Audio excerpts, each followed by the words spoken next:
One small step. The Apollo 11 story. Hello and welcome, everyone. Today we are going on a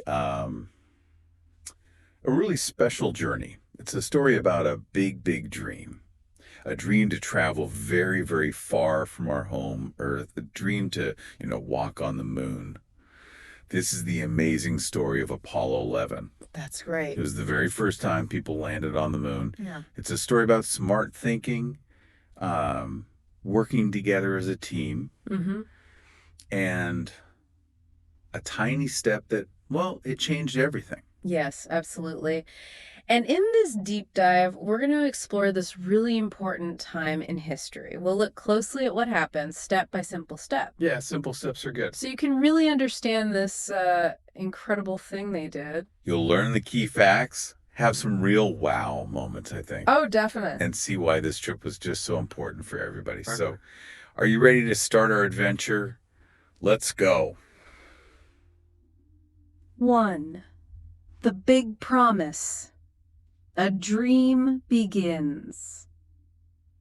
Okay, so let's start at the beginning. Our story really kicks off in 1961. The leader of the United States then, President John F. Kennedy, he made a very big promise. A huge promise. He said, "We choose to go to the moon before this decade is out." Wow. Which meant, we will go to the moon before 1970. Just think about that for a second. In 1961, well, nobody had flown very far from Earth at all, but there were these two big countries, the United States and the Soviet Union. Right, the space race. Exactly, the space race. They both wanted to be number one in space. They wanted to show who had the best science, the best rockets. It was a big competition. So NASA, that's America's space agency, they started making a plan. Their huge project was called Apollo. And the goal was, well, it was very clear, but incredibly hard. Send a person to the moon. Okay. And this is important, bring them back home safely. Right. Safety first. It really makes you wonder, though, how do you even start such a massive dream? Yeah. How? The answer is you take lots and lots of small steps. 2. Taking small steps before Apollo 11. Okay, small steps. So before Apollo 11, there were many other space trips, right?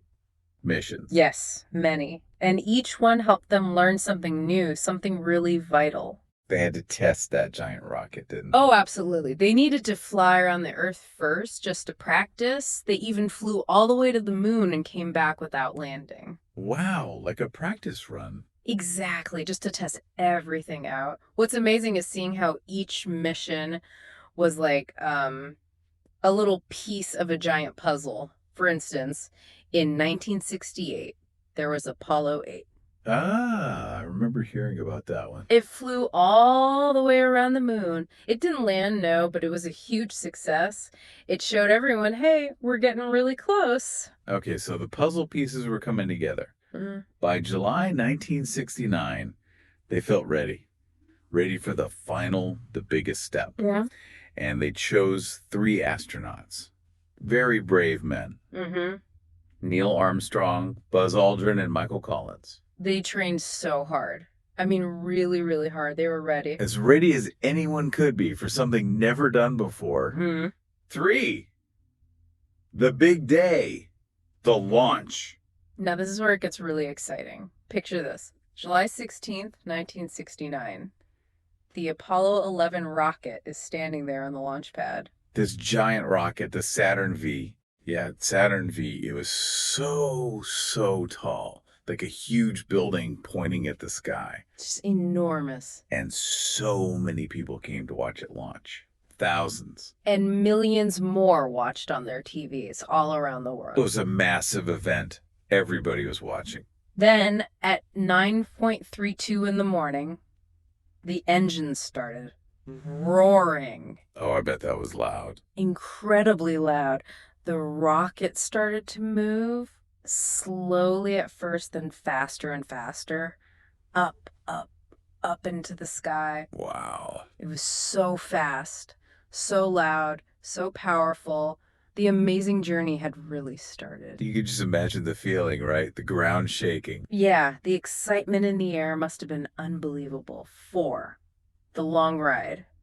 Journey to the moon. Okay, so they launched. How long did it actually take them to get to the moon? It took about 3 days. 3 days. Yeah. Wow, that's a long trip in a small space. It is, and the astronauts flew in this special spacecraft. It had 2 main parts. Okay. One part was called the command module. Think of it like their main cabin or living room. Right, where they controlled things.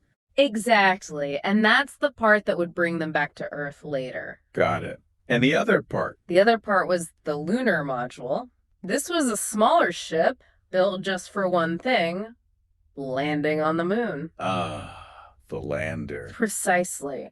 Now, Michael Collins, one of the astronauts, he stayed in the command module. He flew it around and around the moon, sort of waiting. Okay, so he didn't land. No, he didn't.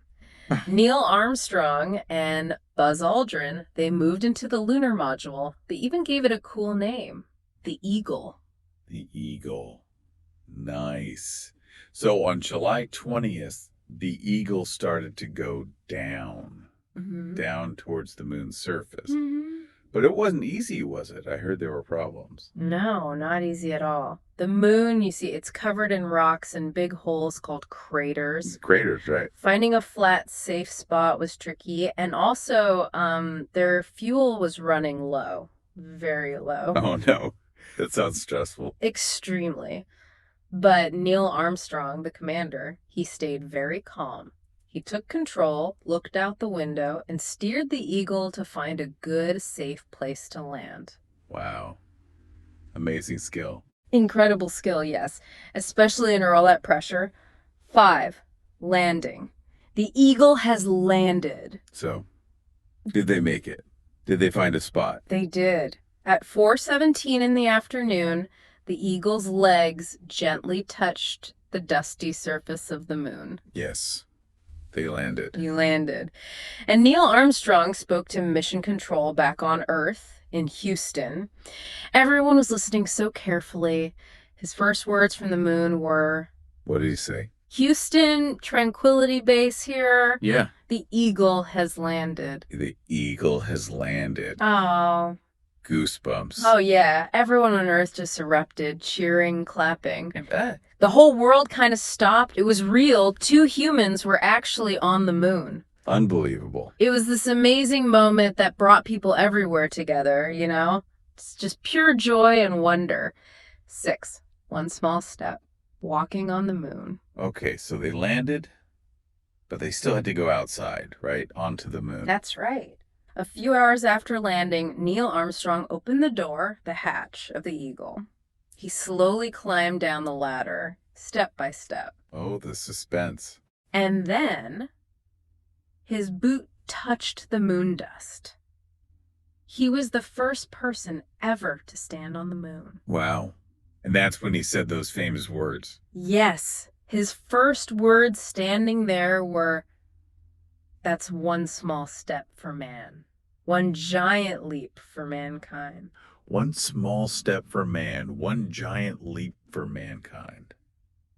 So famous. It means like it's just one little step for one person, but it's a huge, huge jump forward for all humans, for everyone. That makes sense. A really big A moment. huge moment. Then Buzz Aldrin came down the ladder and joined him. So there were 2 of them. 2 of them walking on the moon. They walked around. They even sort of bounced and jumped. Why? Because the moon has much less gravity than Earth. It pulls you down less, so you feel lighter. Oh, cool. Like slow motion jumping. Kind of. And they were busy. They explored. They collected moon rocks and dust to bring back. For science. Exactly. They put up an American flag. They took lots and lots of pictures. I've seen some of those photos. Amazing. And they did some science experiments right there on the surface. And people back on Earth were watching all this. Yes.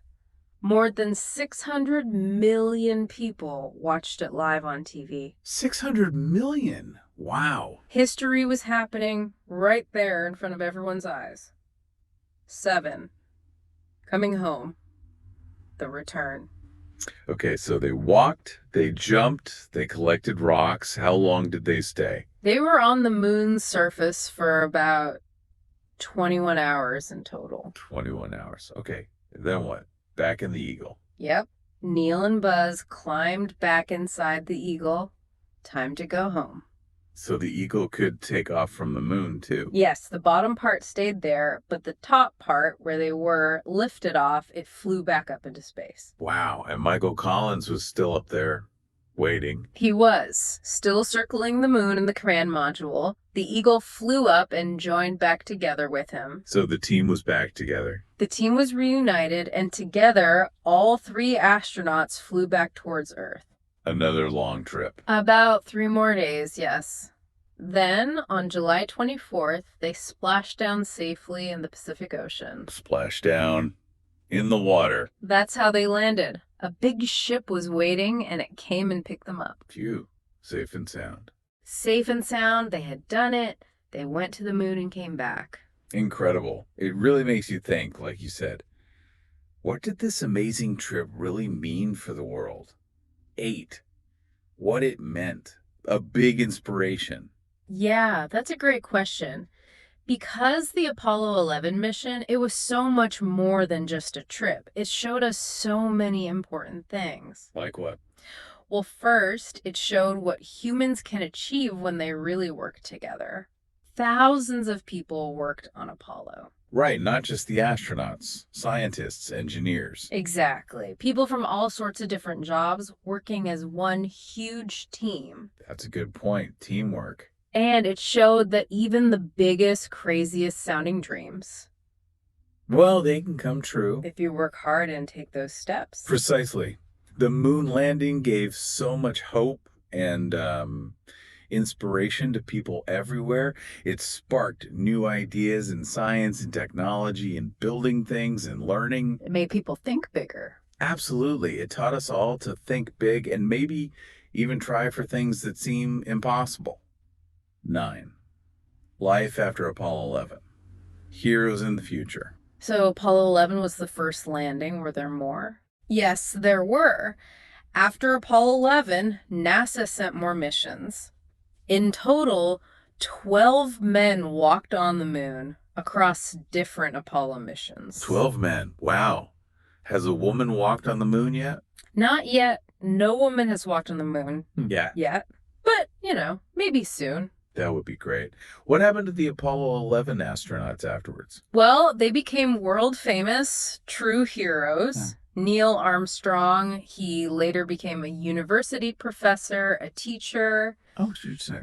Buzz Aldrin became a real advocate for space exploration. He traveled and talked a lot about space. Sharing the dream. Yeah. And Michael Collins, he worked at a museum and helped share the amazing story of Apollo. They all played a part even after the mission. Definitely. They're remembered as pioneers, as heroes. And today we still look up at the moon, don't we?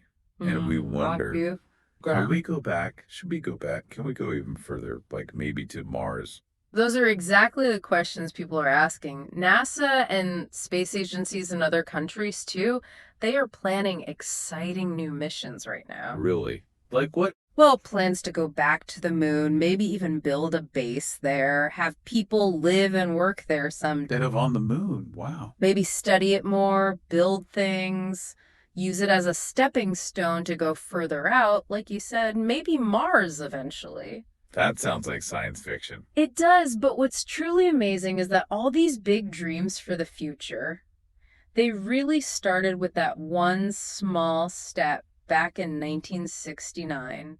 Outro. Wow. What a story. The story of Apollo 11 is just incredible. Wow. It's about great bravery, isn't it? So much bravery. And smart science and just amazing, amazing teamwork. It really is. 3 men flew to the moon, 2 of them walked on its surface, Right. and 1 stayed up above, patiently waiting, helping guide them home safely. And here on Earth, millions and millions of people watched and listened and dreamed along with them. It comes back to what Neil Armstrong said, doesn't it? One small step for man. One giant leap for mankind. It's such a powerful A reminder reminder of what? that even the very biggest goals, the ones that seem impossible, they can be reached. One small, brave step at a time. One small step. So maybe this raises a question for you, listening right now. What big dream do you have? And what's the first small step you could take towards it? Maybe even today. That's a great thought to end on.